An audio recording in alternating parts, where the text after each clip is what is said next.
Ladies and gentlemen, welcome back. Hasn't been too long now, has it? Certainly not compared to how long we waited for game number 1, but here you are, game number 2, between NaVi and the Whites, here in the ESL One Genting Qualifiers round of 8. Skin?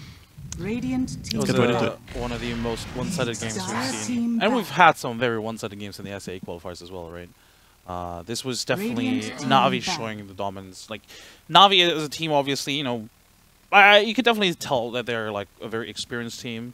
You know, they didn't really get phased by like a couple of like early hiccups, like Dendi dying, General dying.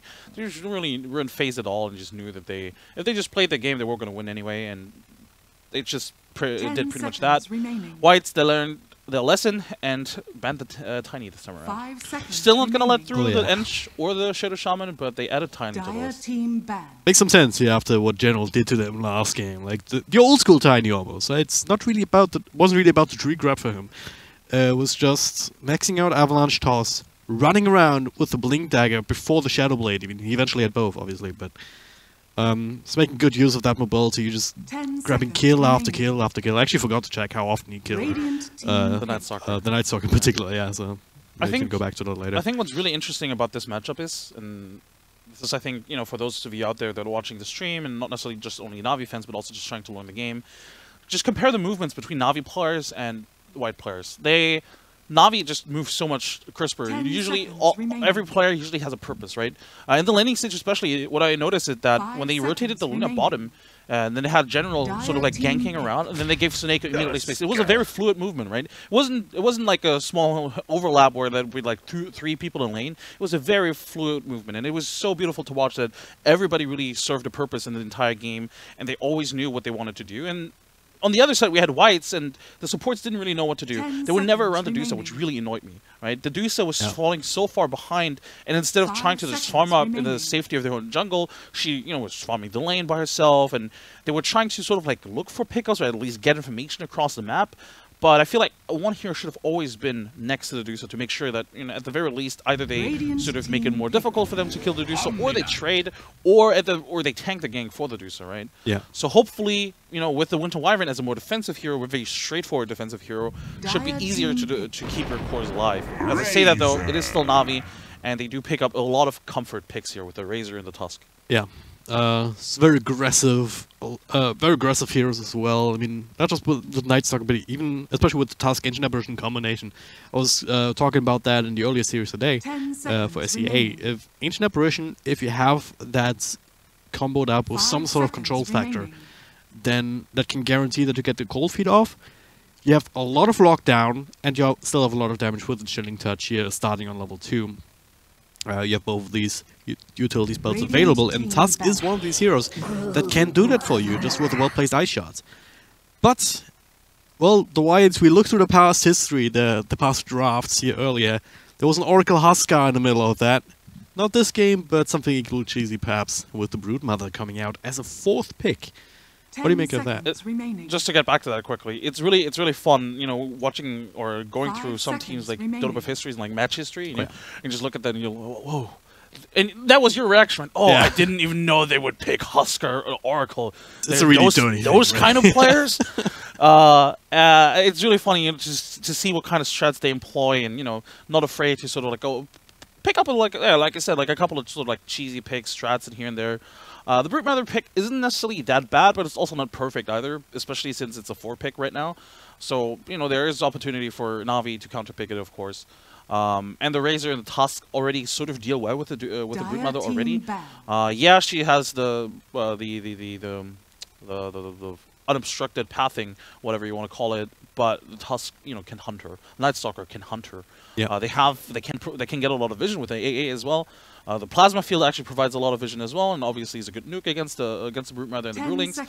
And Razor also generally, I mean, agility here, so a lot of armor, of course, so not easy to harass, or as easy to harass as other heroes. Yep. So if you're NaVi, I don't think you're necessarily that concerned against this to play against this Broodmother, especially since Broodmother is a CIS special. Like a lot of CIS teams in the like post-TI season have run this Broodmother. So I feel like if you're NaVi, you're pretty much used to playing against this hero at this point.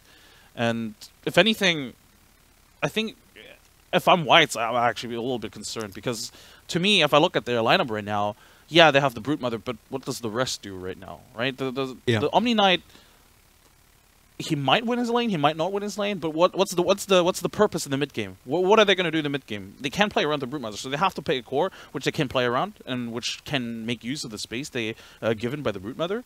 But then, like, I'm looking at this Nyx Assassin and this Wyvern. Where's the combo potential? Like, what do they do? The Nyx Assassin is not going to get any solo kills outside of the AA. He's not going to get any solo kills. But who can he gank with? Omni Knight? Not really. Yeah. Wyvern? Definitely not. Brute Mother? I guess maybe he can set it up for the Brute Mother, but that's about it. So this is why I'm a little bit concerned. It feels like a little bit. It has a little bit of everything without being, without serving a specific purpose, really. It certainly isn't like this one clear thing that they can do very easily, but I do feel like there is a way to run this as sort of like a team fighty kind of thing, right? You have the Winter Wyvern ultimate, which is really good as just a reset button. And also as a setup for perhaps the Nyx Assassin stun, right? You can turn it into a Ravage with a couple of these melee cores that you already see on NaVi. And the Brute Mother in general, I still feel like NaVi have to pick up some sort of hard stun, because right now they don't have any of that up against the Brute. So all the slows, all of the ice shards are something that won't really be enough eventually to just cut through the Brute Mother before she can just scuttle on out of there. And I feel like the Viper for whites now kind of fits that idea. All right, what you just mentioned, the hero that they can play around that provides some extra damage, and the Brute Mother can also kind of fulfill the similar kind of role, right? You don't just have to stick around in one lane and just push it until you reach high ground. You can also itemize into this into the Mask of Madness even, to just be super annoying in teamfights even, and do a lot of damage. It's just a matter of whether they can actually get to that point, right? I feel like whites, they approach this draft completely, like somewhat differently than before, and it seems to me as if they're drafting not necessarily like having like a set strategy in mind, right? So, we're gonna do this 20 minutes into the game, and ideally we're at that point 30 minutes into the game. It feels like they're just drafting for the laning stage, as if, all right, let's just make sure at least we win our lanes, because that was what went wrong in the last game. Yeah. And they're drafting these heroes that traditionally do well in their laning stage. Viper, traditionally a lane like a dominant mid laner. Brute Mother, also renowned to just destroy her matchups in most cases. Omni Knight, pretty much very difficult to kill in the offlane, and a lot of times in 1v1 scenarios comes out on top. Obviously not against the Tiny, but generally speaking comes out on top. So I wonder if whites just went into this lineup, into this draft, and thought to himself, we really need to work on a laning stage, and as long as we have a solid laning stage, we can always look towards having a scrappy mid game, force a couple of like weird fights where you have the advantage, and we'll see from there. And technically speaking, they do still have tower push with a Brute Mother, with a Viper, so there's that. I just don't really think that they, even if, I feel like they're way too reliant on the laning stage yet again. Because again, what happens when they fall behind in the mid game? They have the Wyvern ult. That is a very reliable ultimate, of course, but it's not necessarily like a reliable killing ultimate, right? It's more control. The only like reliable factor in the mid game, I think, is the Viper and the Nyx Assassin, where they gank together. You set up with a Nyx Assassin and follow up with a Viper Strike. Yeah. But that's about it, and I feel like that's not enough against this lineup from NaVi. NaVi have much more sort of, consistent damage output control. Nightstalker Tusk is really strong in the early and mid game. Yeah. And then of course you have two cores that can always fall behind, always fall back and just farm up. I mean, we've mentioned before, mid heroes, if they die, whatever, you just fall back into the jungle, farm up. Razor and SF are both those kind of heroes. Even if you have a bad landing stage, you just take like 10 minutes into the jungle, and then you come out on top with like, Shadowblade or whatever, Sanjin Yasha. Especially when you have a Shadow Fiend in the hands of such an accomplished player. G-Arena, of course. It used to be Dandy Classic, but G-Arena also. Very good on that particular hero, as it turns out. I wonder why that is. Hint, hint. Of course, for any one of you guys who don't know, let me just let you in on the joke. G-Arena is Dandy's alt nick. We still don't have a ticket here for these qualifiers, so we don't see the official player names, unfortunately. It's a bit of a joke, and hopefully it makes it a little bit clearer here in case you were confused. Crystallized on bottom. Well, this game starting as the last one did, with the first blood probably here onto NaVi. All this damage stolen from the Omni Knight means that all he can really do is body block, but he does that quite proficiently as well. Storo picking that up for himself on the Nyx Assassin, so already has the boots. Quick mana boots, I guess, with the help of that. But yeah, again, if you're Navi, you know, you're not worried about this at all. Yeah, it's a minor setback, but it's just that, a minor setback as well. The important thing is going to be this mid matchup. As long as Denny has a good time, nothing else really matters, really. Top lane also, Tusk just needs the experience. Yeah, it's great if you get money on top of it, and you know he's doing the classic offlane thing these days, where you just pull the wave back to the back between tier 1 and tier 2 tower. So you can do that very easily, just seeing how the next assassin and everyone else was in the bottom lane, so there's no possibility to counterplay and punish that. Yeah. And mid lane we have the classic try mid lane. Happens all the time here. A lot of damage being done with extra slows from poison attack. Oh, they will bring down a Night Stalker. No counterplay potential here just yet. Chilling Touch, not enough to make it work. Did AA just TP from the river to the tower? Not sure. Really happened? I'm pretty sure that just happened. Something certainly happened here, and Night Stalker right back into it. Another stun. No angle here for a support squad to come in. I mean, this try retire 3-3 mid lane is definitely not working out for the Dire. Like Dendy's like at 7 losses already. Viper only at 3. He's still level 1 though. Well, that's the other issue, right? I mean, yeah, but it doesn't really matter because they're not going to be able to kill him anyway, and they don't want to kill, or they don't necessarily have to kill, right? All they want to do is make sure Dendy doesn't die and Dendy gets farmed, and that's what he's getting. And now he has like a huge creep wave as well, so he's definitely going to catch up. And this is actually worrisome for Viper because this huge creep wave and another creep wave is coming. So effectively, Viper is going to miss out on an entire creep wave as well. Because if Denny pulls it back now, yeah, he's going to be able to deny it from the Viper. It's a bit of an issue. Okay, version. All right. Caught out in the middle of that. We'll see how that works out. But I mean, I really like how active the support squad is at the very least. Just trying to make something happen. They don't necessarily need to help the Broodmother up top, of course. So Sylar left to his own devices, and down bottom it's an Omni Knight. It's a similar kind of story, right? They are very self-sufficient cores at the very least. So that's also the reason why they can spend a lot of time just roaming between lanes, trying to catch somebody off guard, and also putting on pressure in mid. And I think this is how they really have to. Or mid lane, Denny's one race, second race is the kill. It might be a Viper, but it's also only level 2 Viper. And this comes back to that one creep wave that he was able to deny from the Viper. Bottom lane looks like they should be able to secure a counter kill here despite the static thing going. Should be enough damage from these supports, but they need to start right-clicking. Crystallize actually gets decent, a bit of a salve duration now. All it can really do is create more space, waste a little bit more time. I really think this support duo needs to continue doing what they're doing right now. They're trying to like effectively just create chaos a little bit, you know, roam between the mid lane and the bottom lane, and try to get as many kills as they can, be it the support or Crystallize. That's pretty much all they can do. I don't think they can really touch Dendy, just because Dendy, you know, is so far ahead already, and generally speaking, I think Navi will always have somebody around Dendy anyway, so I don't think this is a kill they can get. But certainly not if the lane is where it is right now. Exactly. But getting one of those supports, you know, they got the AA before, and now they got the Crystallize. This is what they need to continue doing. I mean, obviously, it sounds much easier than it actually is, because obviously, you know, Navi will obviously try not to die. But this is, I think, the keys to success for Whites in this laning stage. They definitely are losing this mid lane against Dendy's SF. Like, this Viper is getting absolutely destroyed. Yeah. And there's nothing they can do about it. Certainly not if they're missing their stuns. And actually, they can turn it around. Denny might be able to hit that. Ah, he's getting slowed. It's too far away. He's gonna hit that, nice shots, though. Cut.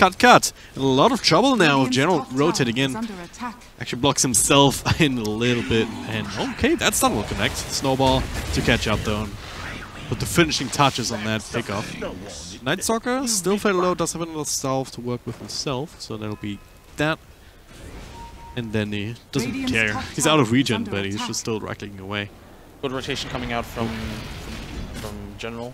Yeah. This is the strength. Still continuing his Ro8. Yeah, they don't have any mana though. Yeah. If they had mana, they could definitely kill him. Oh, now General has to be careful. There's this Broodmother, but of course, without a net, she can't really pursue him. Actually, she does have a net. Why didn't she follow him? Question. Bit of a weird decision. Anyway, yeah, that's the strength of the 3-position Tusk, right? I guess it could have been the same if it had been a 3-position Night Stalker, but being able to roam this early and being really effective, that's just what makes this hero that strong in this early game. And as I mentioned before, the supports from the Dire side, yet again, going on to Crystallize. Yep. It's not an easy kill, but they should be able to get it because look at NaVi, they're not even TPing yeah, down. they don't care at all about this guy. This time Static still not broken, but on Knights, or at least it was not on him, so he can start or continue to run down, even punch a little bit. And it's taken him a while, but as I said, without any sort of rotation, that was a foregone conclusion. Mid lane, it seems as if they're going to give Seneko a little bit of space here and then have Dendy just rotate to the jungle. I mean, Seneko, for the most part in this game, pretty much just has been sitting in the jungle, stacking camps for Dendy. So there's quite a little bit of catching up to do here for Dendy. As I say that, actually Seneko goes top, so maybe... looks like they're setting up for kill here onto the Broodmother. Broodmother is fairly low. Yeah, there's a few nets up. They have what little control they have. They actually use, and there's no net here inside these trees, so it cannot continue to run that down. Dendy is getting pinged out. The Wyvern is going to wrap around. I'm not sure they can get this kill. They need the Viper, I think, to get this kill. Both an Ancient Apparition turn up top. And also TP out here. No one there to cancel the store too far away. So heads up play there, not going back up to his own high ground. Well, he also had the ward there, so he saw both supports. Oh yeah. But yeah, this is again NaVi just making sure they farm up on one of the cores for sure. General just creating space by himself effectively, really. I mean, he's just making sure that he wins his own game, and then they're sacking Crystallize right now, which again, I mean, I highlighted it during the draft. Yeah. Crystallize or Razor, one of those heroes that you can just always catch up with. He's also getting levels, right? That's the thing, and that's the downside of these kind of strats, right? If you look at the levels of the supports, both Nicks just cracked his level 3. Wyvern also hanging around there for quite a while, so they're falling behind in that regard. Night Stalker, level 4.5 already. Ancient Apparition, almost level 4 himself. Now they're actually turning these things around a little bit. Nice double stun though from Storo. Revealing himself in the backlines, trying to finish off Seneko. Unable to really do so. Crystallize in the front now is doing a little bit of damage actually with the Static Link. Kinetic Plasma Field, not quite enough to finish off Storo, but they should be able to right click down Omni Knight, maybe not with a heal. And Razor forced to turn around. That was done off the mark, and Viper, yeah, he's the one coming in with the rotation. He's the scariest of the bunch. Even though Chill is the one to claim that actual kill on the Razor this time around with a nice Splinter Blast, but Cut will get his own share of the spoils. Oh, mid lane, Dendy is being hunted by this Broodmother. That's a wraparound, yeah, that's a dead hero. Alright, that's one thing that we haven't really talked about, because Sailor hasn't really committed for these kind of plays. He's Nets not just in the top lane, but also now in mid. He's running across there, trying to make that his impact known elsewhere on the map. Yeah, these the past that snowball. What? Did you see that? I did not. What happened? He's like he started up here, he shot it, snowballed onto maybe one of the Spirelings or something, then he just all the way across there with no target. Maybe the Spireling died or something and just maybe further? That was so weird, man. But yeah, the last 2 minutes have been really strong for the Dire. They not only get a couple of crucial kills, they kill Dendy, they Crystallize, but they also get a tier 1 tower top. Like this Broodmother is not necessarily spiraling all the control, but she is doing what Broodmother needs to do at this stage of the game, applying a lot of pressure, taking away resources, and potentially killing this Tusk. Oh, there was another. Here's another net. Broodmother coming in. He trapped himself. Feels bad, man. All right, it's a moral victory, if nothing else. No matter how this game goes, right? At least you got to play Broodmother and be super annoying. Dendy has once again fallen back into the jungle. I feel like there's a bit of wasted experience mid.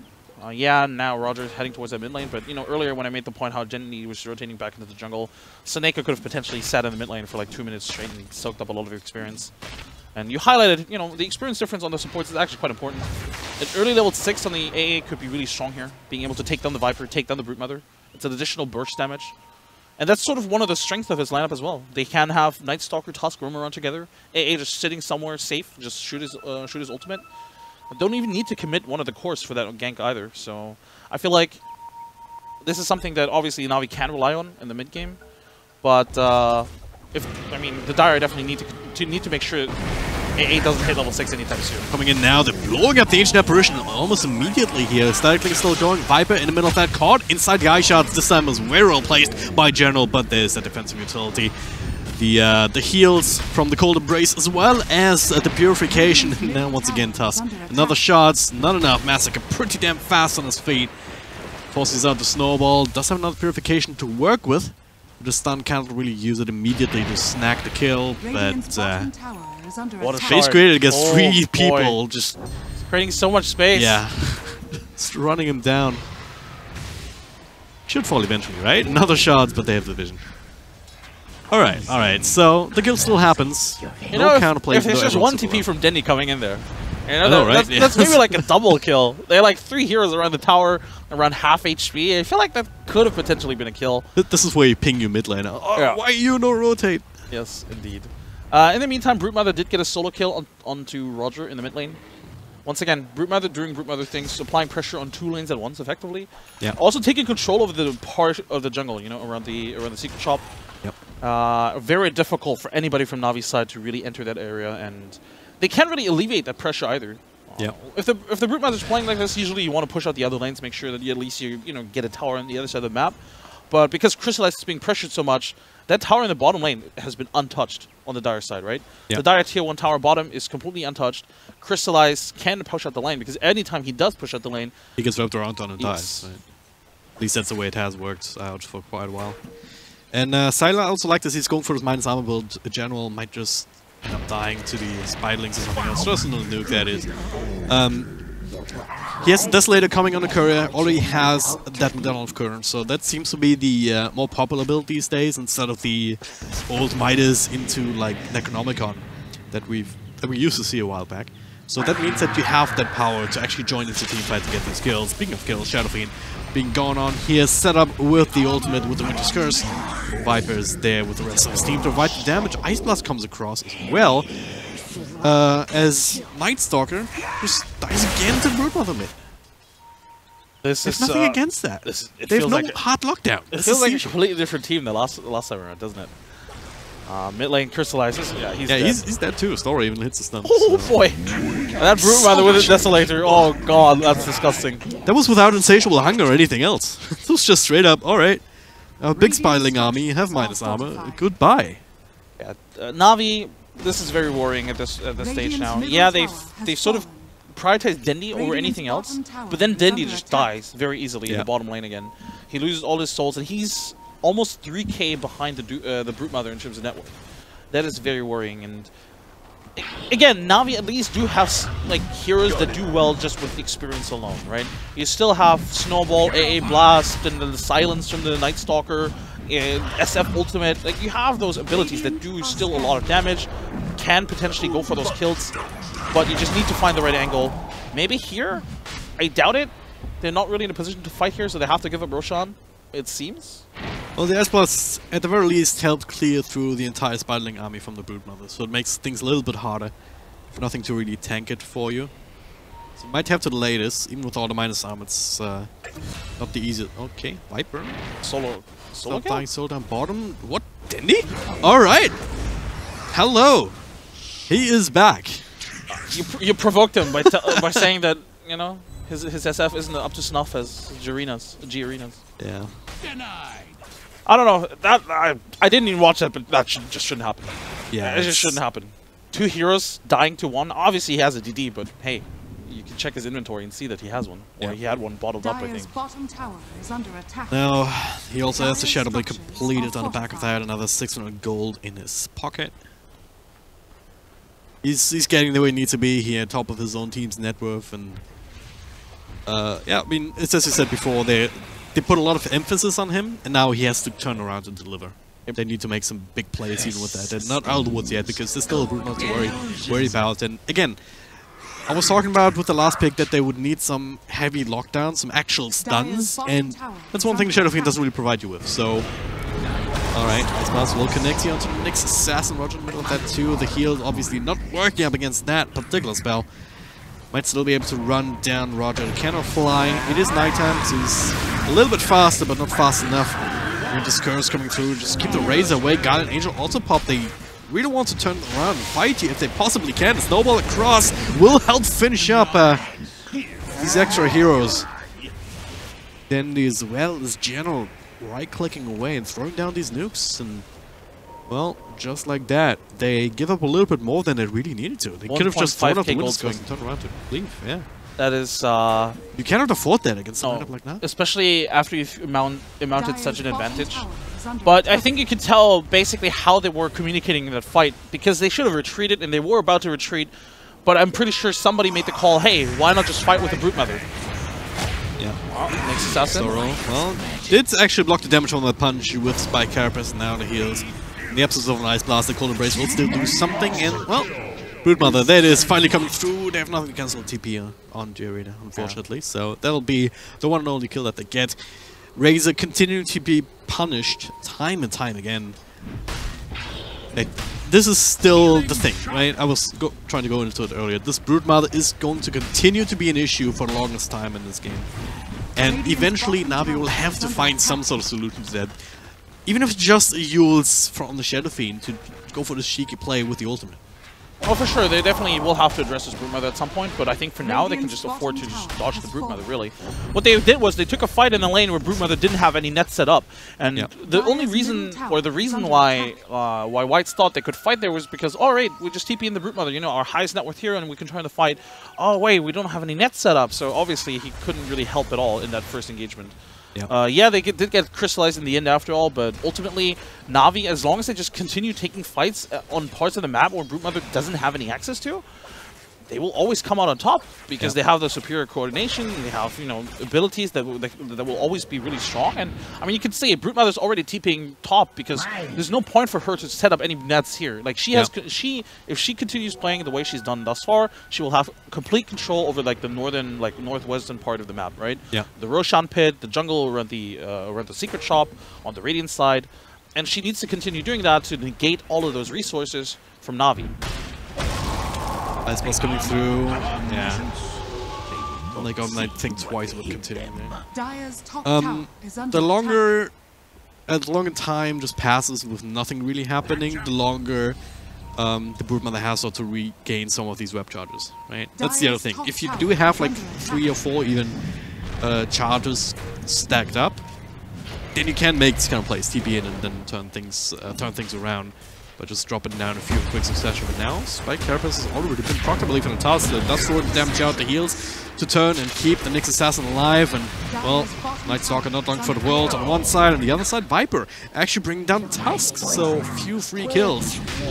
They run into the realm of the Brute Mother, right? Yeah, just getting into it. I literally just said they need to take fights with the Brute Mother doesn't have access to, and what do? They run into her nest. Yeah. Like, hey, what up, Brute Mother? I like spiders. Can I pet you? Oh no, you're just gonna bite my head off. Quite literally. Ice Blast will be dodged. I have a sentry there, so they did see it coming. Still hits on Omni Knight as well as the Viper. But finally they'll finish what they started like a couple of minutes ago. This Roshan will drop. And it's a trade-off there. I mean, I guess Kenny is pushing top a little bit. Chip damage done to Crystal has got the tier 1 bottom. I guess that's something. Oh. Especially for Crystallize. He's still sitting at 5k net worth only. The thing is, I think if you want if you want like a core to be sacked and like have not like good farm, I feel like Razor's one of the better ones in that scenario anyway. And, like his abilities are really strong still. You know, stealing damage from the Brute Mother, very effective. As long as you can survive in a team fight, you can still do damage. It's a good thing about that. And now, speaking of damage, Tusk takes too much eventually here, and Roger again sacrificial lamb. 2 heroes down for the count. With the AA probably falling here. Say this, but it's Wyvern and an AA action. Ice on ice action. Yeah. It's just really weird how it works. Ancient Apparition with the ice that damages and prevents healing, and with the Wyvern with the ice that damages here with the Q, but also heals with the Golden Embrace. Radiant's middle tower is under attack. Dota not necessarily known for its consistency in that regard.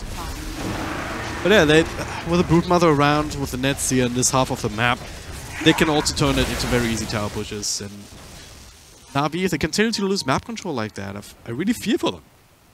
Right? You actually need to survive these fights on Razor. You actually need to survive these fights on the supports if you want to have an impact. It's not necessarily easy for the Dire to just siege high ground against NaVi. It's not really that easy. And I think, yeah, you're going to lose your outer towers, which sucks, and you're going to lose access to your jungle camps, yada, yada, yada. But you can still hold high ground decently well. You know, you have Razors, you have Plasma Field, you have all these abilities you can spam out to make sure they can push high ground effectively. And I feel like if you're Navi, you're confident in your ability to actually take a fight on your own high ground and just come out on top. As I say that though, it looks like they feel confident fighting the Broodmother on her territory. Again? Really? Yes, yeah, they were looking for the Nyx Assassin. He kind of reveals his presence with the Shrine pop. Not sure that was intended. I mean, he did recover a lot of mana. Forces out of dust. They trying to find something there for sure, but yeah. Got it. Roger has to be careful here. He's playing very far out. And yeah. Luckily, there was no vision to really scout him out. Otherwise, maybe they initiate onto him. But for now, Navi not finding anything. Probably just resorting to pushing out the waves again. Denny definitely needs to push out the wave. Apply a little bit of pressure and force somebody to respond to this bottom lane. And also, he needs items. I mean, yeah, he's the top of the net worth, but, you know, it's like a Shadow Blade and a Dragon Lance. It's not a game changer, really. The Hurricane Pike in a second. He has that flown out immediately, but yeah, it's not the I win the game now item essentially, right? Or I can turn around this game item. Yeah. Radiant's Alright, this time Dire side on the hunt a little bit. They have a catapult in mid to help them finally finish off this tier 2 tower. Meanwhile, Broodmother alone on the top. Let's say though, of course, continue to feel very comfortable in this game. Until they build like a bunch of hexes. Even then, right, you're still super fast inside the webs. Radiant's middle tower is under attack. Is there even an item that they can build to really help them control up the Broodmother? Maybe Nullifier? Like, what's the solution? Yeah, as it stands, alright. Nice Stalker. Should end up dying. Even though punched up is the Viper. Also, his damage is being drained by Crystallize and Winter's Curse. This time, they don't stick around. They get out with that as well as the Guardian Angel. Maybe a bit overkill. They didn't need both of these ultimates, and Guardian Angel is a very long cooldown indeed. And Roger survived. I mean, Urn, Medallion, Treads, he's pretty tanky. SF in the meantime took the tier 2. Oh, cancel the TP and Storo. With the dust being used. TP still out on cut. They're just cutting the losses, no pun intended. General coming in though, and this is the big boss. Sailor says, nope, I'm the king of this woods too now. Storo, he's tanking quite a lot and getting a lot of vision here. Will finally drop eventually. Maybe can deny himself to creeps, but not exactly sure how that works with the Frostbite. Because I think that still gives the kill to the Ancient Apparition. SF bottom, he's gonna wind up the ultimate. Oh, never mind. I guess just triple race. Almost enough, holy hell. I feel like he could have used his ultimate, could have killed him. Yeah. Either way, together with Razor, Denny's still I think he didn't have enough mana for both. Yeah. Denny doing a really good job pushing at this bottom wave, taking the tier 2. I mean, the tier 3 is also down to half HP. And Navi just doing a really good job realizing that if they just hold the entirety of whites in the mid lane, they're just creating so much space for Dendy. Suddenly he's just doing really, or not suddenly, but he's been doing really well for a while now. And of course, just creating a lot of space in return because now, like whites have to respond to this bottom lane. Now there's like 2 or 3 heroes pushing at this wave, making sure that they don't get pushed in at all, and that just creates a lot of space in turn for the other others of Navi. So Navi, I think, I'm not sure they really feel threatened by this Broodmother. I mean, it's very concerning to a degree, of course, because Broodmother is just a really annoying hero to deal with. But I feel like they know how to play this game and they know how to sort of like win this game. And it seems like they're very patient. It doesn't seem like they feel like rushed to any decision, which I think is what sets them apart from like any other team in this qualifier probably. Yep. Oh, a bit of a tussle here. Ancient Apparition should end up falling if they want to commit more nets for it. Or webs. As Twitch chat is reminding us. There it is. They get the task instead. That also works out. Your time. Top lane though. Again, Crystallize pushing out the waves here. Split pushing here and applying pressure. And again, forcing the TP back. Navi has been doing a really good job at splitting the map there. I really like this, and they're avoiding the Broodmother quite well, at least in the cores. Yeah, Broodmother's getting a couple of kills on the supports here and there, but the last time she's gotten a kill on the core, well, as I say that, he's staring at Crystallize. Oh, Crystallize, please. Get him more stuff on cooldown still. Dual Scepter. All right, that's from the Omni Knight. 4-star, trying to get to the low ground, not gonna get the chance. He's been a punching bag for a lot of heroes in this game. But Dendy, with the correct response, immediately pushing down mid, forces out 2 TPs again. Yep. Actually, one of them gets cancelled, so Viper stays bottom. Yeah, can easily dispatch of this creep wave, or at least throw down another toxin. Doesn't have too much support here Dire's with him courier right now. has been Okay, the killed. courier, alright. If you can't kill heroes, you can at least kill couriers. No items on the career though. Yeah. So that's not as bad as it could have been.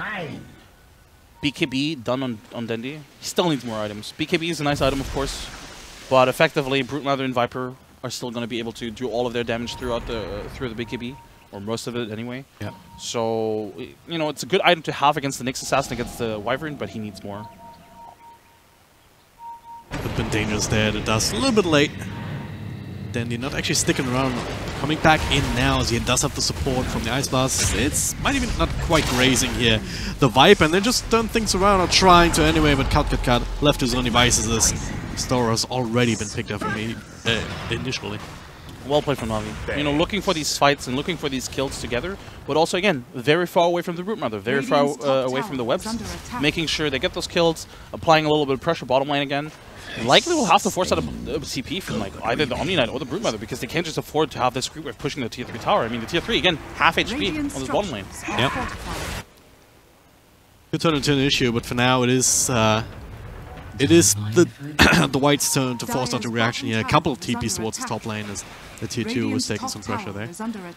And looks like they're grabbing some more forces here. Chill joining in on the Winter Wyvern. Very fitting name, by the way. Very fitting name, hero combination. Omni Knight also leading the charge. They have plenty of webs. And look to try and force a fight, but if they do that now, it's exactly what you just said.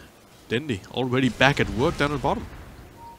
That's responded to by the Viper, and without them, I'm not sure if you really want to take a fight, with or without Brood. I mean, in general, you really don't want to fight into the Brute Mother right now. Or, well, I guess they see the Viper bottom, so they maybe can. Yeah, exactly. I'm not sure this is the right decision, though. Maybe if they can really get the jump on her. Do they have a blink on the Tusk? Let me see. No, they don't. I'm not sure about this decision. Storo has blink though. Initiates on to Shadow Fiend, trying to get back on some spells. That's a nice Winter's Curse here. Grabs a few heroes. No immediate follow-up. Sailors there, but Snowball delays things a little bit. They do manage to get away from this Brood Mother. That's a BKB down. General. Okay, he'll ran to the wrong side of the map. Viper's coming in. Not sure what that was about. Yeah, Roger might just die here. Ooh. That's a pretty tanky night. No nighttime. He does have his ultimate cooling down. Rather slow. Yeah. The slow is not enough as a result of that. Oh, there's some more slow. There's They more really slow where that want came from.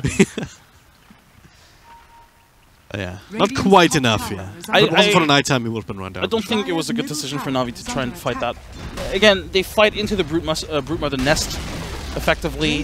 They don't have a blink initiation. If they had a blink initiation, I think it could work, but that way they're effectively fighting against Brute Mother in her nest, and yeah, the Nyx Assassin.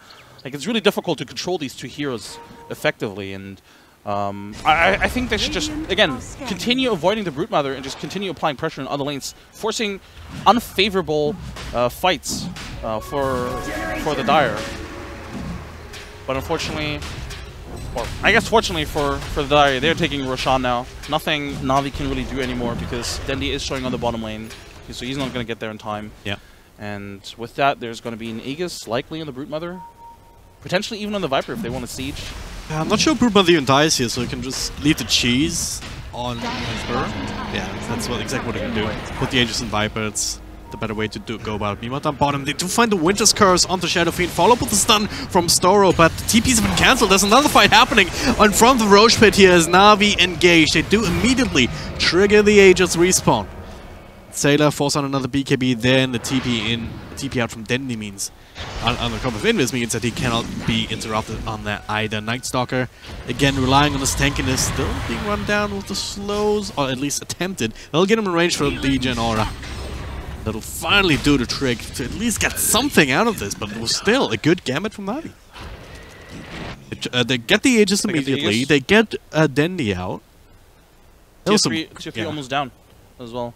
There was some sick TP cancels. Didn't see exactly how that happened, but they just stopped it. Yeah, it must have been general. They have nothing else to really cancel TPs. So well, yeah, they have the void, and then of course the snowball, or I guess the punch. So at least one or two of these TPs they just stopped, and if they came through, they not only get out of that area without losing Aegis, they also get the kill on Dendi and finally punishing him for these plays that he's continue trying to make, which NaVi's really known for. Like, even if there's 20k gold behind, they're still mostly finding ways to just cut across to the other side, skip creep waves, keep the lanes pushed, and buy themselves more and more time to eventually get into a position where they can maybe find a good team fight, find a better opportunity on the high ground. Dendy right now is having his Silver Edge recipe flown out, so he's gonna pick up that one. It's not that bad of an item here. Pretty good against the Viper. Yeah. Getting rid of the passive is pretty good. The additional bonus damage reduction is also just really strong. Generally speaking, though, it is. Wait, damage reduction? They took that away from the Silver Edge, didn't they? Oh, actually, they might have. Yeah. I don't play the item enough. Doesn't show on the recipe, but I believe they took that particular part away. So it doesn't do that anymore, unfortunately. But he still has it. I wonder how that used to stack with the ultimate, actually. Would have been hilarious if that just stacked additively, and you had like what 50% from the Requiem of Souls, another like what 40-50% from the Silver Edge. Yeah, they really did take it away. Yeah. God damn it, Valve. God damn it, Ice Front, really. It was such a good. Oh, whatever. No one ever really talked about it. But it was quite significant, especially in this kind of a game where most of the damage is concentrated on the Brood Mother, who also has a nice little passive to disable, so it's not worthless against Sylar either. Oh, there's a gem now on Nyx Assassin. They spot Dendy. There's nobody else really in range, so even if he does get the setup, I don't think anybody could really follow through with a kill. Bottom lane, Omni Knight is being chased down by the Razor. Has the defensive Yolds. Should be able to get out of here. There's nothing. Actually, now the Night Stalker's coming in. If he can maybe bait a TP without repel, they can cancel it. Ah, never mind. He's just running away. There's no way you TP without repel though. Oh, mid Mid lane. Alright, that is. Blink into stun, into all the Spiderling. Snowball will delay this a little bit. And actually, nice attempt, but still ends up on the high ground. Good position there from Chill to make sure that it doesn't end up in the river. And which would still would have probably died, but it would have made things a little bit more awkward at the very least. the Korea? Yeah, Roger wants it. Can they keep tabs on it? They don't press R in time. That was a Helm's Iron Will. Yeah, that is a nullifier that Brood Mother's looking for. We were talking about, or trying to talk about it earlier, but then the fight broke So out. good against the SF. Yeah. You know, getting rid of that BKB. So good. Yeah. Yeah. They're gonna look towards sieging the mid lane. They do still have the cheese if they need it. Not really much Dendy can do up here, so immediately TP's back. Doesn't want to give up the racks for free, of course. Tower is under attack. Roger is thinking about, alright, can I skip Cooper? It's not exactly the hero for it. And the fight starts to break out. Speaking of break, Viper has to run away with that passive taken away. Winter's Curse once again used to disengage, and now the chase is on. The backstep coming through from Night Stalker. They're forced to engage into him. Plenty of time, but Cider, even at half health, he's still pretty damn scary, and this particular play does not quite work out the way they want to do. And now, with Omni Knights, with Winter Wyvern, they have to sustain. Can easily heal up their course. And the push is still very much alive. They still have the cheese as well. It was a bit awkward. The idea of, to have General come in from behind is not bad, of course, but it was just really unfortunate because NaVi couldn't chase, and they shouldn't chase outside the base anyway.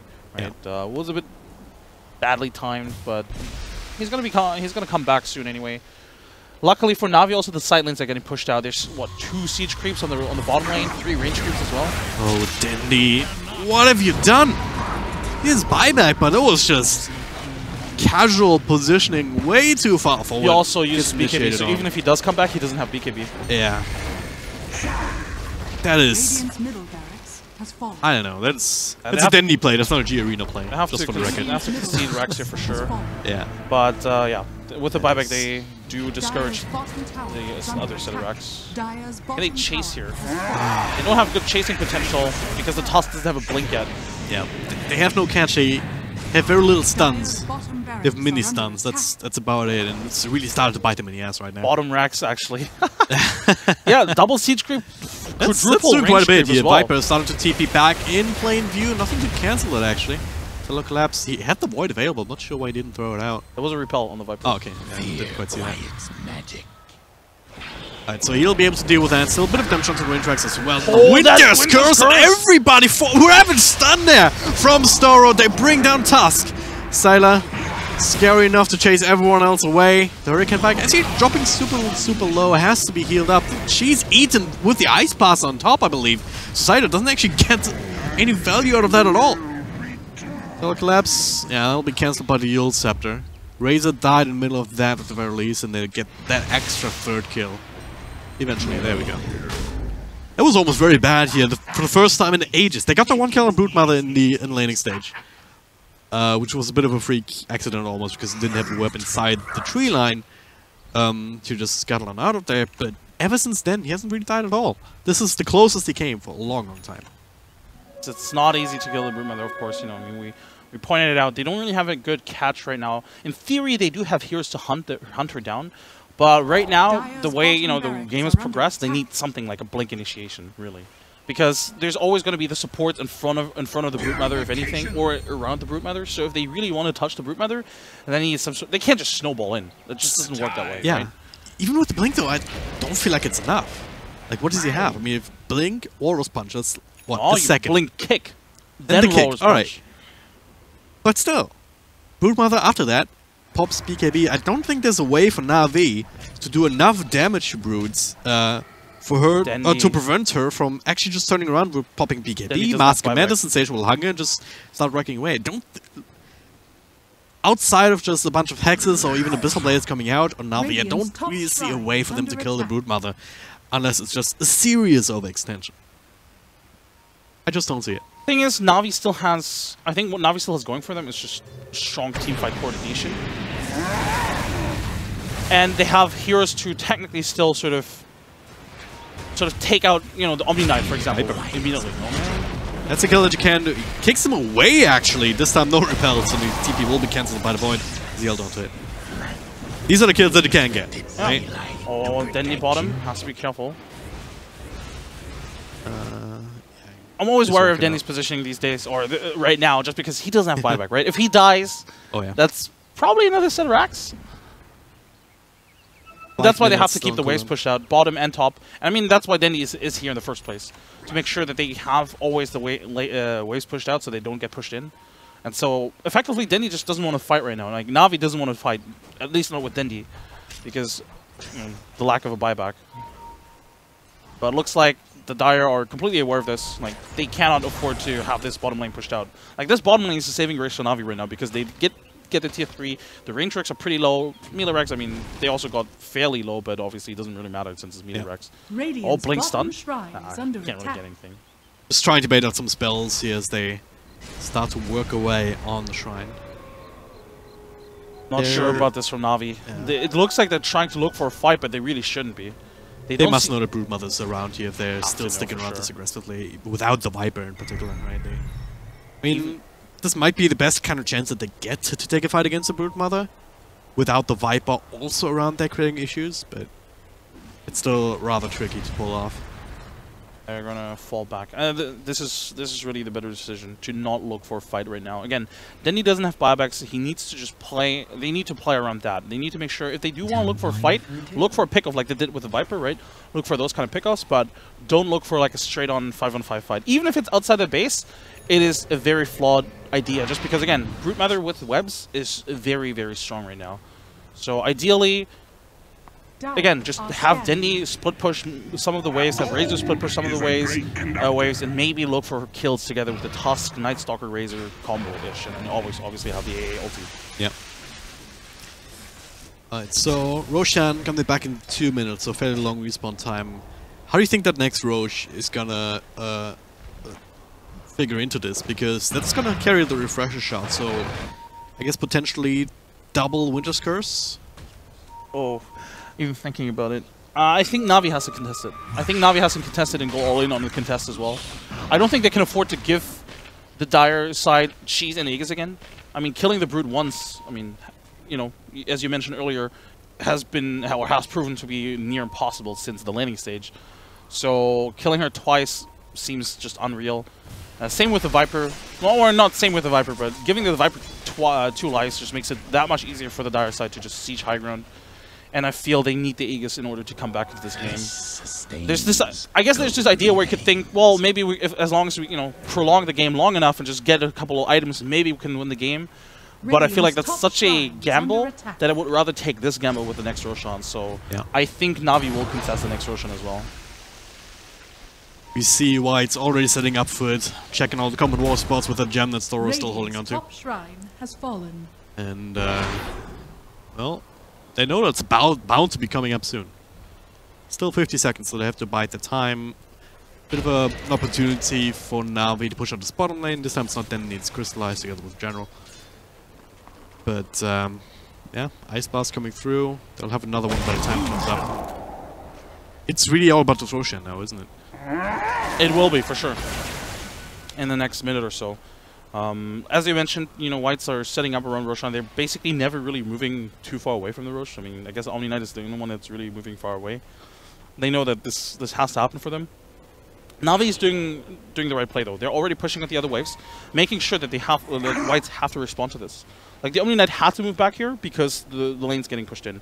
Denny is now pushing in top, so somebody has to respond to it. Or, if they don't, maybe Navi gets another situation where, you know, creeps are pushing into the tier 3 tower. Yeah. They made it play kind of work before. It was also Gemini Night Stalker, so one for each. All these Invis heroes. Night Stalker not really didn't go for the Shadow Blade. Thing like that. There it is. The stun will actually catch an Ancient Apparition up on high ground. That's quite a decent hero to bring down. This is why General committing in to try and help force him across. He's still chasing him down, but with the shots, they're actually isolating Story here with that. But there it is. Blink, force up onto Wyvern. Not sure about the smoke. But it's not enough to actually help the Nyx assassin. He had to use the smoke to get space for the gem that he picked up. Oh, okay. Oh yeah, we recovered that at the very least. Crystallized pops the BKB though, Silent. Trying to bring him down, punch up in the air. But his damage is being drained. It's actually a bit of an issue. Kicked around to the other side of the river, outside of his web for the time being. But will they be able to run him down is the next question, and the answer is This is Rosh. most likely They should be able to get Rosh off of this, because without the Wyvern, I don't think they can contest. Oh, Dendy looks to maybe get a kill top here. Doesn't have a lot of mana though. Once again, you can only do either the ult or the raises. Don't have a lot of mana from both combos. They got the Brood Mother! What? How? I was not ready for that. Meanwhile, Viper is actually being gone on with the break, but able to force off himself out of that. Alright, this is definitely Rosh now, if Navi is aware of it. I mean, they should know that Roshan is available. Huge try for them. Also, Crystallized showing why Nullifier is such a trash item. In theory, it should be a really good item, but the fact that it's a projectile makes it pointless. Because if you have a BKB and it's flying out, you can just pop BKB and it's not worth it anymore, right? So, the Crystallized was literally in front of the Brute Mother. Brute Mother uses the Nullifier, Crystallized pops BKB, Nullifier basically useless. And then they were able to take that fight. So, with the Aegis, with the Cheese, with the Refresher Shard, Navi suddenly in a really good position in this game. Yeah, they're technically still behind, but they're only behind 4k. Yeah, that's barely worth mentioning at this point in the game. It's, as the Roshan drops, it's even less than that here, sitting around the 2 or 3k mark. And yeah, who'd they get the Refresher to? Shadow Fiend, so I guess extra raises, extra BKBs, not really about the ultimate on this particular hero. But just imagine, like, a triple raise is bad enough with the new stack mechanics, but just imagine sextuple raise, I guess would be the word. He definitely doesn't have the mana for it, though. Yeah, Like, actually, 90 times 6. well, generally speaking, I Yeah, mean, he's in full an mana, ideal thank you. way, yeah, he has all of that mana, but still. Also, you probably don't want to use it just for the raises. Obviously, it's going to be something, you know, for along the lines of the double BKB, as you mentioned. Oh, yeah. Oh, Dendy. Stun misses. That stun connected actually could have been a little bit dangerous. Viper was there. You know, could have slowed him down potentially long enough, or at least forced out the BKB. Yeah. MKB now ready on Dendy. That is a huge item as well for him. And I don't know, it feels like Whites just gave up that game, or not the game, but you know, they gave up their advantage with just that one fight, where I don't even know why the Brute Mother died there. She shouldn't have died, I don't think. She was actually gone already. She must have gone back into the fight. I've no idea. General got the kills. I can only imagine that him and Roger were somehow able to run her down after she stuck around for a little bit longer. He caught her on the as she was trying to TP out, but the silence coming through. All right, well timed. It's already winding up for the stun. Ice Blast now. Navi really want to chase this? I'm not sure they should. Plenty of support here. The thing is, there's no webs around here. They know that as well. So they know if they chase here, worst case scenario, it forces Brute Mother to set up webs here again. Or they have a fight without the Brute Mother. Obviously, they didn't have vision on the Brute Mother, but knowing that there's no webs around here makes it very unlikely that the Brute Mother is here. So forcing a fight here would have been actually really great. But once again, the only, or the most reliable way for them to actually initiate a fight is the General Tusk, and he wasn't, unfortunately for them, he wasn't around. But if he is around, you know, that blink kick is so strong here right now. Again, through the BKB, just pushing people around, pushing the Brute Mother way to Kaido around as well in a team fight. Yep. So much potential for this item, or for this ability to really shine through in this game, and it already has to a degree, of course.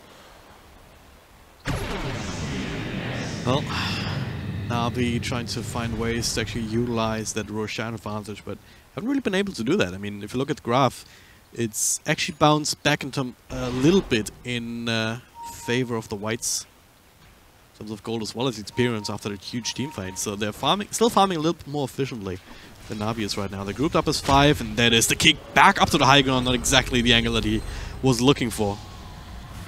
This is not a good location to fight. So many webs around. They have a gem here. They see him. Storo. He's so isolated, and he is so dead. That's the Aegis. Down to drain the mode with this curse in the back on 2 heroes. Damage being drained on Viper. 122 missing. Not ideal for him. And Sailor, well, starts to right click down himself. Has to wait around and find a better angle to come back in. As the BKB start a timeout. Yeah, fresh one just popped on the Shadow Fiend, but doesn't necessarily look like they should be able to find some extra kills up here unless they can kick a Viper back again into the loving arms of Dendi this time. They'll bring him down. Meanwhile, Crystallize with another damage drain here. Nullifier turned around onto Medusa as Crystallize shows off his own. Dendi? Dendi, please? You don't have mana or HP to play this. That's a refreshing shot, but not the cheese. Another punch up in the air on the side. He cannot feel too comfortable without the BKB of his own. Storo forced up not too low ground. He gets the blink off somehow, though. Blocking the one bit of right-click damage with us by Carapace, I believe. So, what even happened in that fight? They only lost Viper. They got the 1 kill on the AA. Oh, now they gave the cheese to Dendi. And they get the cheese to Dendi. Alright, they also triggered this Aegis. But now, Sylar, they don't have the gem there here. They blink out, punch him down. The silence, not enough. Repel's dead, turn things around. Yules dodging more spells here. Now Nullify onto the Shadow Fiend. Sylar really wants to make this work, but cannot keep up with the 4 subs. Crystallize with the BKB. Damage drain also from somebody. Not sure who that was. There's a Winter's Curse available again. That's how long this fight has been going on. Now, maybe they can make something up with that. Shadow Fiend set up Storo. Oh, 4-star forward. The stun will still connect. The Force have actually made them come into it. Stun not long enough range to actually catch more than the Shadow Fiend, but that's all they really wanted. Yule's Scepter to make the Ancient Apparition dead. Essentially just making sure that the rest of his team can catch up. Crystallize, please. What a... No, Crystallize. Don't. Team fight. And why is he still here? Why? The idea is nice, you know, to push out the waves, but he should have TP out like 5-10 seconds ago. If he had done that, he would have been completely fine, but now instead he's dying. I guess you could argue space created, but it's really not worth it because he's going to be forced to buy back now. Or one of them is going to be forced to buy back because they cannot afford to just lose racks like this. On the night there's still a full wave of super creeps, so that'll disable backdoor region. Plenty of time for the rest of his team to just walk in and maybe get the top ranks if they really wanted to. There's about 1 of buybacks, as you said, already used. There's another one available on Crystallize. Might need to use that too. The Sylar made his way in. The rest of the team still a little ways out. Don't want to go in onto him with the Omni Knight next to him. Structures are fortified. Glyph used. Tier 3 is still alive, but not for too much longer, Sylar. At the very least, that'll be the spoils. They're looking for more here. They want to get this full set of racks. Or at least a buyback. Right. Gotta get the best of both worlds, perhaps. Now if they leave, I wouldn't blame them. Punch up onto Omni Knight. 4 stuffed around a little bit into the snowball. That was low to start out. Now, Ancient Apparition decides something. Damage over time. Winter's Curse once again keeping Razor away from anything else. And actually, Dendi walking in throws in an extra couple of right clicks. So, Guardian Angel coming through, but it is Massacre's actually dropping lower and lower. Cold Embrace keeps him safe. Taz trying to do what he can, but he's not really providing damage. But Viper, well, he's the one tanking most of that. Dendi just continuing to right click away throughout this entire fight. They were unable to really get any sort of control or damage They onto want him. more out of this. They need more out of this Navi. They committed Yeah. 2 buybacks to this defense. They still lost the Rex. They need more kills out of this. Well, But now they're diving here, too they'll far. connect onto the Omni Knight Silence. He can use whenever, but for now it is the Lotus Orb. Keeps him safe regardless. So just elects to run away. So they needed more, but they couldn't get it. Yeah. This was, it really, if you're a Navi fan, that really must have sucked, honestly. You know, being forced to buy back on 2 heroes and not really getting anything aside from the Viper. And they were actually really close to also losing the Razor again, right? When Dendy walked into the ultimate range, it was pretty close. I'm not sure about that buyback. I don't think he needed to. I don't even know what this is for. Yeah.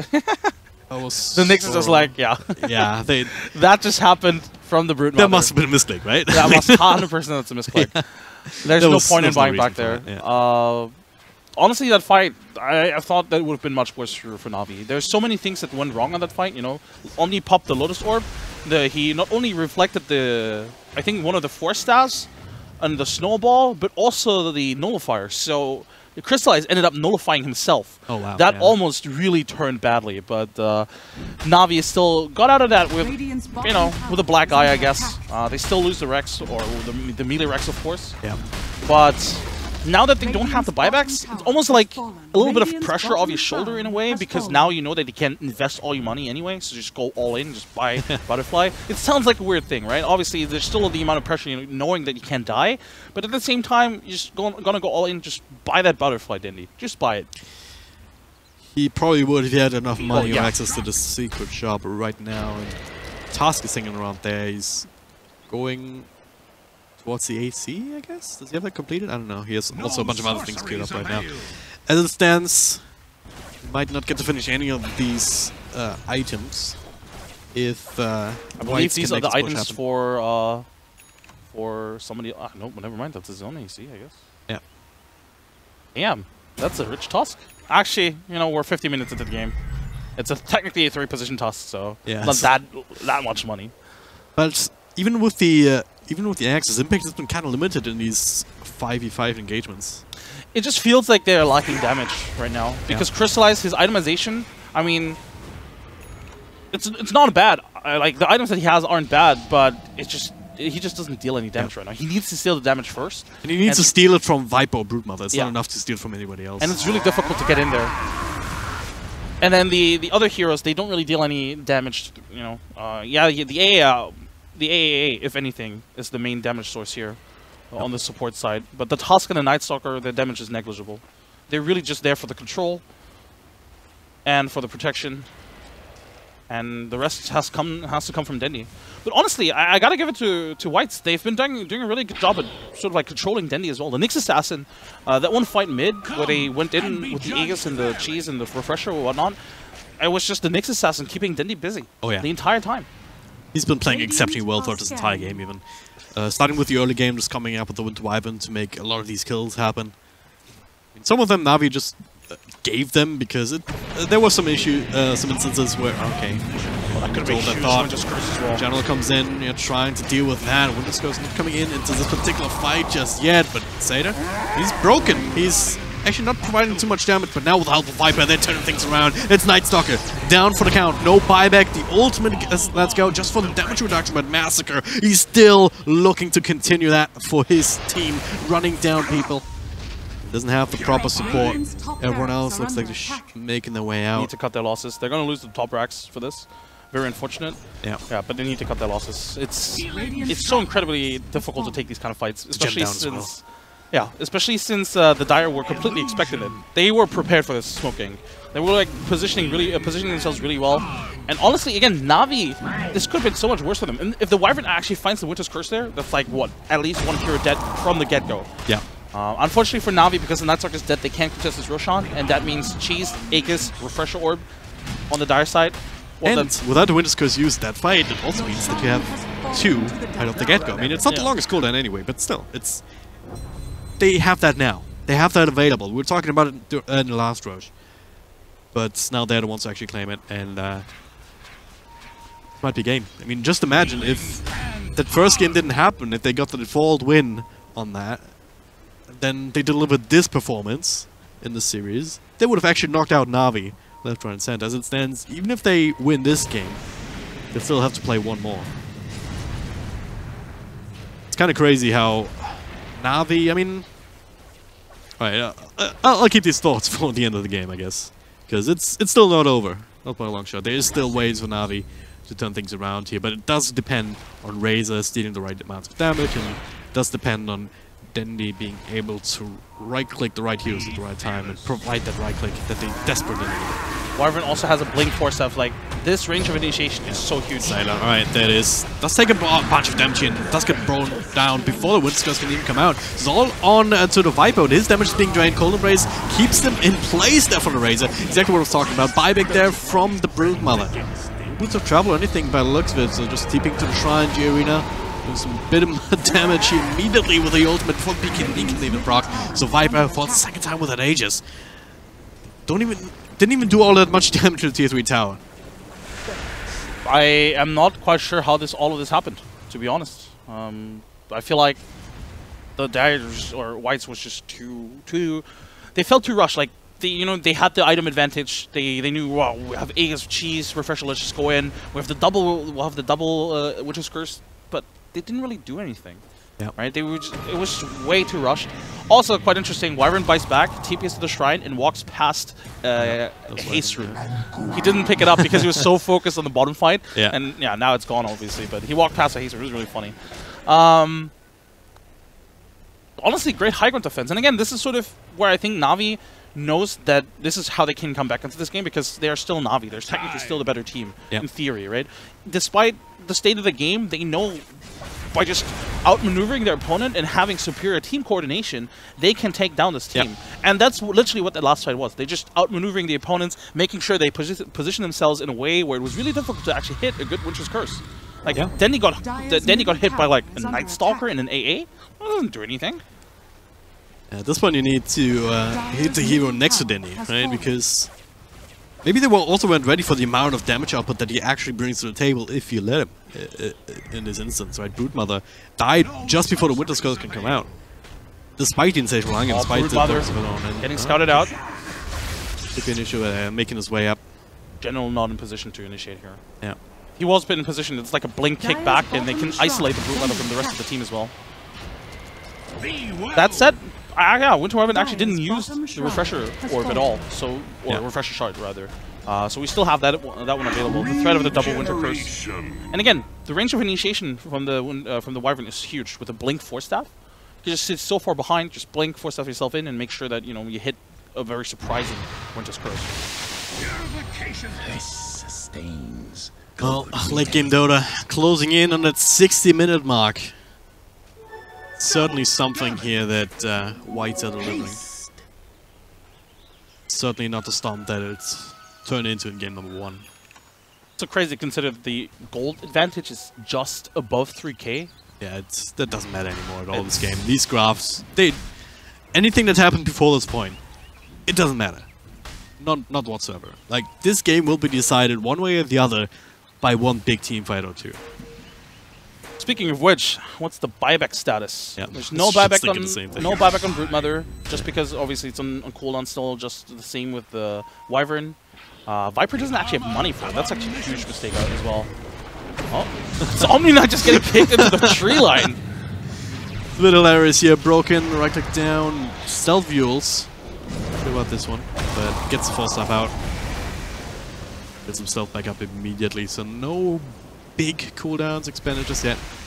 Let's hold on until these items are available again. And the advantage is for White to still have these other two lanes naturally pushing in, so eventually NaVi is going to have to walk away and deal with that as they push in. And that's these valuable extra seconds that you have. I like how the plan for the Dire side right now... Oh, the stun actually connects onto Task as he comes out of the snowball, but... Ugh, look at this power! Slow. But yeah, I like how the plan from the Dire side is literally just to walk in on the Omni Knight, bait spells, and see if you can land a Winter's Curse. Yeah. That's just what it feels like right now. So far, though, they're keeping away from Dendi if they see that the Winter Wyvern, where we at actually, all the way in the back. Don't quite have the high ground vision to make that easy, though. unless they walk up. They have a nice ward outside of the base as well, so they can really, see the positioning or most of the positioning from them as well. Yeah, Makes it really difficult for for whites to really contest this. They don't have a ward inside the enemy base at all. But now this is the timing that you mentioned earlier. The creep waves are pushing in, and this is where they can, threaten this tier 3 tower. Yeah. There's some illusions. Oh, you get punched at the Viper all the way to the other side of the racks. That's a big issue. Almost gets killed, but force not enough to keep him safe. Store ults. There it is. That's a Winter's Curse. Onto Dandy, though. Might need a second one if they actually want to secure the kill. Not committed for it, though. That could have been a good one. But they've all been so low in health and man and backline saying not feeling comfortable enough. And alright, that also works, right? Baiting the task in for some reason. General, a little bit too deep. Did not communicate well enough with the rest of his team who didn't follow him into battle. Now forced to buy back. Alright. Inching forward here with these objectives, with these extra buybacks being forced out. And then he doesn't have one. Then he has one in Crystallize as well, so the big damage dealing cores are available for second life. Nice ice blast here. That's a punch. Might just die. Yeah. Yeah, he got blown up. Was it Lincoln Sphere in the middle of that? What? I think he had a Lincoln Sphere on him. How? Oh yeah, no. Wall's punch doesn't actually trigger that. Never mind. Anyway, that engagement where they kick the Viper into the base, NaVi wasn't even prepared for that. Like, General literally jumps in, and then Crystallize, and I think it was the Night Stalkers are just like running back from like they're pushing out the waves. Like they totally weren't on top of that, and just goes to show, General just finds that opportunity, and it's really difficult to really wait around for that opportunity as well as as you mentioned, those side lanes are pushing in after all. Alright, so more time for NaVi to smoking out. I mean, that's the other thing that they could have maybe done. Just smoke in through one of the other lanes, try and find a backstop, get the vision up on the next round. Maybe next time. Right now, TPing onto his teammate. Massacre was repelled, but nice little ice shots to block him in. He should end up falling here eventually. Dropping all the spells. There's the Winter's Curse. Might make some time. There's some nice little double stun here on the 2 cores. Sailor right-clicking away, not quite as powerful as it needs to be at this point though. And has to scatter on out of there across the webs. Chill. Still alive for the extra heals, but the right clicks will catch up with him in the end, so he will be the casualty instead of the Omni Knight. Bit of an issue here. Unfortunately for NaVi, they can't really do anything here. Yeah, they get the kill. They get the wave is down at the bottom. Yeah. Okay. I guess they actually also only get the Wyvern. Did they? Yeah. So that's not even. It's nice. It was a good attempt for sure, but they can't really capitalize from this at all. Very unfortunate for them. But I think this is how they need to approach this game. This is how they need to approach it, and they're showing that they know how to win this game still. It's difficult for sure, but Yeah.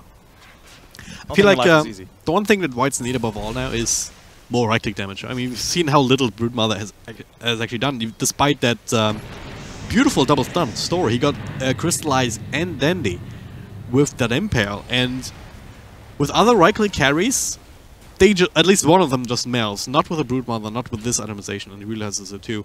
Going for the Butterfly, so it's still a bit of a mixed bag. Ideally, you'd have maybe even a Bloodthorn or just a crit, something like that. But Butterfly can also do the trick. I'm not even sure why he's going for Butterfly. There's two MKBs on the other side. Yeah, that's actually a good point. You brought up the Butterfly. I was like, why would he buy it? And then I see that he's queued it up. And I think to myself, well, there's 2 MKBs. I feel like, Daedalus or Bloodthorn would be so much better in this game right now, just because, again, I mean, there's also a Butterfly on Dindy, so having the True Strike is pretty good. And obviously, it's just, crit damage as well. Yeah. Oh, they're pinging out the Viper. Oh, trying to be out, that's not gonna happen. That is such a mistake. Pop the BKB for it. Oh, cut! He does have buyback. Yeah, they're gonna force it as well. The creep wave is not necessarily pushing in just as now, right now, but it is coming. So with this, they could potentially try and look for another kill, maybe push in the wave. Again, this bottom lane is the one lane that is exposed from that one creep push like 30 minutes ago. Yeah. But looks like Navi's not really committing to anything. Not yet, anyway. It's an interesting movement here for whites right now. I mean, they've just lost their hero, but they're still moving aggressively here with the next assassin. Find the initiation there onto Shadowfiend. Down to half health, immediately pops the BKB, trying to get out, and Sylar, he wasn't part of that initially. So don't quite have the power to actually finish the job. Just putting the fear of God into them regardless at the very least. And also securing the area around this Roche pit. That's the 5th Roshan that is in this game right now. We should poll the chat. How many Roshans do you think this game is going to have left? Or how many more Roshans will be taken at the end of the game? Yeah, I mean, honestly, it's pretty much as you said. Like, it's a bit of an unusual movement to go there after you lose the Viper, but that's why it's so good. Navi would never expect that kind of movement, right? Yeah. After you kill the Viper, and it forces Navi back a little bit, and it delays this Roshan. Otherwise, Navi could have maybe taken the Roshan much earlier. Big plays, but the instant silence down to the next assassin. Storo will be healed up for the time being, but the razors aren't enough to finish him across that. The Ice Blast will connect and finish him with the Wyvern. And that's one of the heroes that does not have buyback. Sylar forced to pop the BKB and run away. They'll forfeit this Roshan for sure. Yep. There's also a gem lost on the Nyx Assassin, which is pretty huge. They get another. Yeah, he has. Oh, wait, he has another one. He had one in stash earlier, just moved it back. So. All right. Anyway, we have another Aegis Cheese and Refresher Shard. I'll be honest, I don't think any team has used those items like properly, like in a really like impactful way. It almost felt like they were. After they got them, they felt like overly confident in their own ability to take fight with those items, and they just lost them in a really stupid way. Yeah. Alright. Navi, now they have that particular edge. That might just be enough. I think all they need to do is win one team fight with a creep wave on the other side of the map. Once they do that, they... I guess they need to win... 2 team fights with the buybacks actually being available for every hero now. I love General's itemization now. He's adding more damage to the fray with the Desolator now. You know, with the AC on top of it, of course. A lot of minus armor here. And he really needs to, because I think the damage output from the Razor is just not enough, and then he needs support. Like, then he can't be the only damage dealer really in this team, so having this additional minus armor is really huge. And of course, it helps him push out the waves as well. That is one issue that Navi's had this entire game. The Dendi and Razor are the only ones that have been able to really consistently push out the waves. But with the Desolator, it's much easier for the Toss to also push out the waves. And just need a Battle Fury now, and then they can one-punch creep waves. Didn't actually go for the punch Talon. But I shot Golden instead. Single stun, I guess. Could be fine, yeah, just trying to bait out something here. I mean, it's not even just a BKB, it's done 5 seconds. It has been for a long time, so it's not really a big deal at this stage. Oh man, this game. When is it going to end, Skim? You know, after that first game, I thought we would be done really quickly with this Battle Fury. Oh, hold this. Mid lane. Little stun here, Sailor in the middle of that. Forcing Task further into it. Snowball to delay things a little bit more as he gets across, but eventually no buyback. He will jump. No buyback on him, yeah. Well, he doesn't have it for another 45 seconds, so he'll be able to cut it down in 40 seconds, so that is that. Can they hold the line for 40 seconds? Should be able I think so, yeah. Unfortunately, it's Soneko that's pushing at the bottom wave. If this is like Dendi just immediately raising down everything... I don't think it really matters for the bottom wave. They have mid anyway. Yeah, but they're not going to push it through mid, right? They're going to obviously they're going to have the creeps in through mid, but they're not going to commit to tier 4 towers or just I guess. So it's more about making sure there's creep waves or like bodies to just throw at get the vision, tier 2 tower, and yeah, for the vision as well. And in this wave though, they're still lacking their task. Can't fight back in 5 seconds. That'll be the time that the glyph buys you. But Massacre in front. Make some spells, mantling it off, and tower finally falls with the help of the catapults. But now the Ice Blast, doesn't quite catch the Broodmother because of the 4-star, but still damage is there. Another Nullify, another 4-star here. The Winter's Curse doing this one, but once again it's on Dendi. They need to catch somebody else, and Dendi can kill them. And it's just not happening. Viper, another Golden Race to delay the inevitable here for him. Broodmother somehow able to make her way out of that. Another 4-star here. They're actually having trouble finishing them off. Another Nullify though will secure the deal there at the very least. Storo, he also is Golden Brace at the front lines. Will drop to G Arena, so is Massacre. They're just being run down and no one there to actually make a trade out of it. The Rags are still very much alive and kicking. Honestly, this is... I mean... It stings because Whites have been playing so well, but this comes back to the draft because their timing or like the window is closing as the game goes by. Yeah. This Brute Mother is falling off so much. Yeah, you have the third highest net worth in the game. That doesn't do anything on this hero at this stage of the game. I mean, you mentioned it earlier. If this is any other hard carry with his amount of farm, have a much easier time to utilize the space that this Winter Wyvern has been buying. Like, there's so many curses, so many stuns from the Nyx Assassin as well, but there's just not enough damage, and the Brute Mother dies so quickly as well. Yeah. Obviously, only at like 2.2k HP. Obviously, this Brute Mother is going to die pretty quickly. Yeah. So going forward, I mean, and if you look at the Viper, he built defensive items only. He has a BKB, he has a Hurricane Pike, he has a Blade Mail, he has a Hood, he has a Manta Style. Those are all defensive items because he doesn't dare die. Like he only dies in those team fights, right? Yeah. Then he just pretty much solo kills him every time, and they always have to save him with Purification, Repel, Cold Embrace, and finally NaVi take the first set of racks. 65 minutes into the game, guys. They finally get across to the other side with the creep wave, so they can't do that. Now, if they win another team fight, they can... I don't know. I mean, there's only one buyback forced out. Omni-Knight did that fairly early, just to put it on cooldown, I guess. Everyone else able to hold on to it. Not sure if NaVi has enough power at this point to bring down these core heroes twice.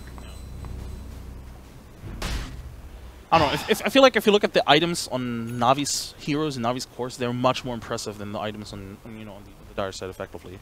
Because again, the Viper as the secondary core, I guess third most farmed core on the dire side, he has to invest in defensive items, and then the most farmed hero on the dire side is the Omni-Knight, and he obviously he builds more utility, sort of like team fight-ish items more so than anything. I mean, he has the Lotus Orb Blinkens, doesn't really do too much.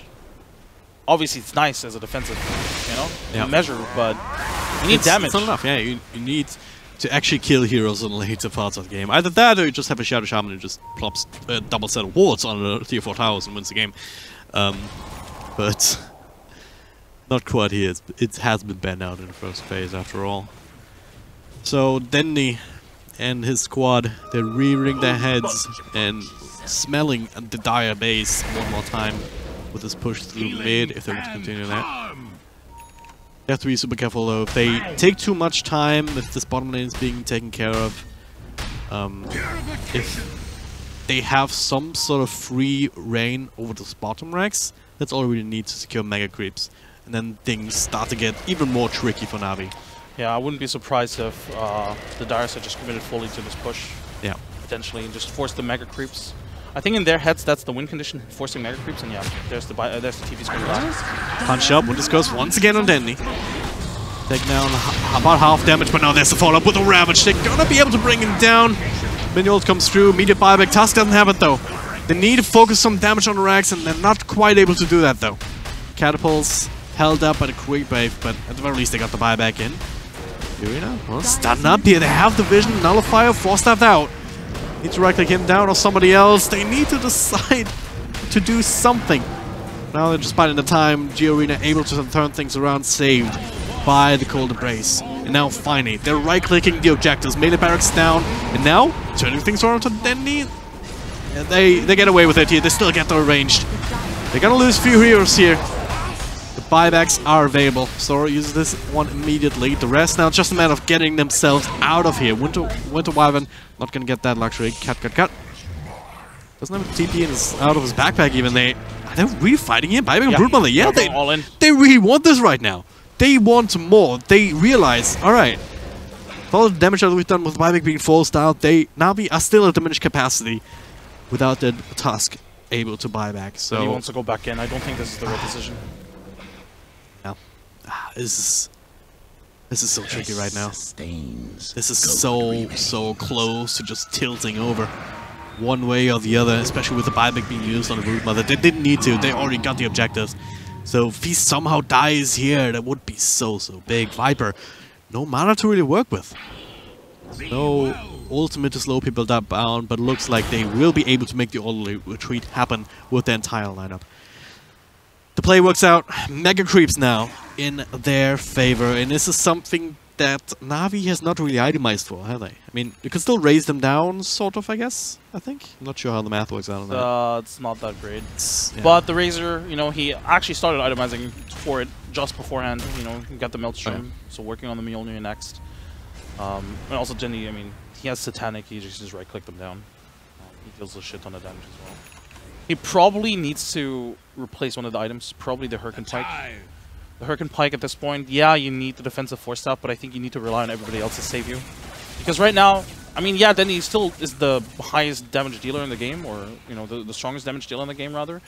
But you need more. You probably need the Daedalus, or, as the Brute Mother is building towards, a Bloodthorn. Finally. He had the Butterfly queued up for a long Or time. Scotty. And it was If he builds a Scotty, he can just kite them around all day. Because they're already, like, the Whites are literally just running in and letting themselves be hit by Dendy, right? If he has a Scotty, he would be able to kite them around. Roshan being attempted. 6th Roshan? 7th? I lost count. That's a 6th probably, right? Yeah. Aegis cheese, another refresher shard for the Winter Wyvern. Like, I don't know, what's your take on that? I mean, because he keeps using it on Dendy just to make sure that he doesn't right-click anybody else, but I feel like you have the same effect if you just click it on a hero Well, the next thing to is, if he clicks it on the hero next to Dendy, he deals so much damage, he instantly kills him, and then he's free from the Winter's Curse. I actually really like that idea to just always hit Dendy, because it gets Dendy low enough, and it just has the full duration Winter's Curse. Oh, General is in.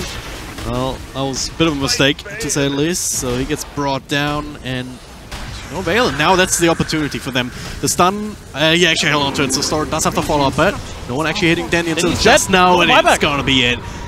He dies, Crystallized next on the list. He does have buyback, but GG is called. Winter's Curse, even without the refresher shard, it is the one ability that wins them the game, and, well, they have to be happy.